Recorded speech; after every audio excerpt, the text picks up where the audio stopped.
Ragnarok asks, on a shoot interview some years ago, Kevin Nash remembered his first ever road trip when he arrived to WCW. It was with Sid, the Iron Sheik, and your good self. Sheik called Nash a jabroni, then you all went to the gym in body, if not in spirit, as Nash said that you sat in reception reading the USA Today, while Sheik did the Persian claws and Sid was his usual intense self. I think the impression that Kevin Nash did was Sid was sat on a bench going like that in the gym. I don't know if he even lifted any weights. Do you remember this trip, and what were your initial thoughts when you met Kev? I always liked Kevin because Kevin, he came up to me and he asked for some advice, which was, here you got this 6'10" guy, and I had a lot in common with him because he was in the wrestling business, but he told me the stories when he worked at a credit board or something, or a finance company. Oh, it was hilarious. And he'd tell this story, but he wanted to, he was an athlete and he wanted to wrestle. And he found somebody to train him at 6'10" and 300 pounds plus. And the things I had in common with him is he played basketball for the University of Tennessee. And I didn't know that. And I was kind of a fan of the University of Tennessee football and basketball. That's when they were pretty good in basketball. So he would tell stories, and plus he played pro basketball in the European League, and he would have great stories about that. He'd say, you play in these Germans and they're cussing in German, and another one would be doing cussing in Ethiopian. And he said, it's the damnedest thing you ever, they'd be cussing each other in different languages. So he said, I never could speak either one of them, but he had great stories about that. And Kevin told me one time he went to Florida. There was a famous boxing trainer in Knoxville one time,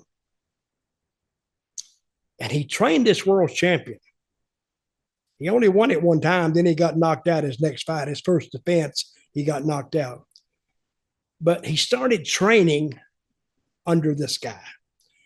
And the guy sent him to Florida to have a professional fight.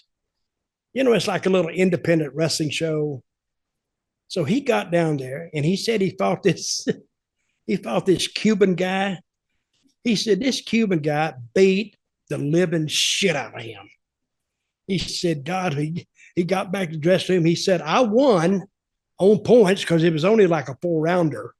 But he said, I was so tired, I could hardly walk. I couldn't hardly pick my arms up. Everywhere I moved, I hurt because this guy was like, I don't know, a 40-year-old Cuban who was still, should have been out of business 5 years ago, but he could still box. And he said he knew where to put those punches. And he says, I left Miami and I had to drive back to Knoxville. You know how far that is? No. That's about a damn near 900 miles. And he says, I got 100 miles of Miami. He said, I had to pull over to get a room. And I thought to myself, there's got to be an easier way to make a living than this bullshit. I said, what'd you make? He said, I don't know, like $300.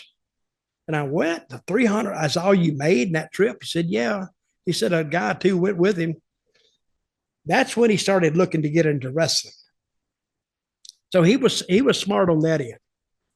Why did WCW find no value in him, it seems like? Because they gave him Kevin WCW? Nash. Yeah, I mean, they gave him, he was a tag team guy, and then Oz, and then Vinny Vegas. Yeah, he was starting out. He was looking for his level.